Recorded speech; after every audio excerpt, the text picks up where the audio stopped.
Bak bu çekim yerimde. Yine mi değil mi?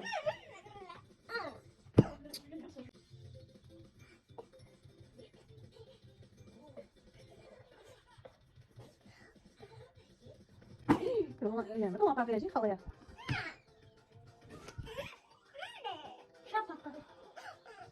Kara bol. Abi gel üfle.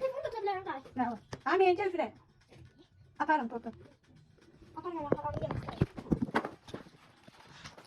Atacağım. Atacağım da yiyelim. Kaşı. Babacığım. Babacığım. Isı kara bol. Ne? Güzel. Bunu da gelende yiyelim yiyelim. Yaşlı. Üfürmek istiyorsan alır.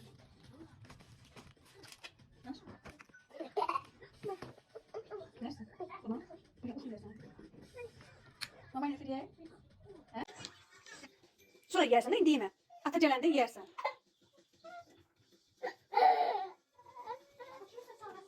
Yok.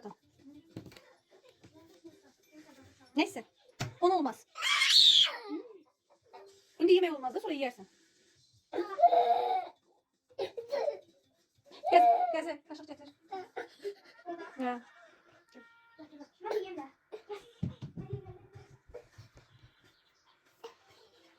Olmaz sonra ye. Atacağım da ye. Nasıl canım? Al. Ne güzel. İstemezsen üfürsen. Ya çok sağ ol. Yok. Gözlemedin ata da yesin. Uyu lazım sana orada. Ata da yesin de.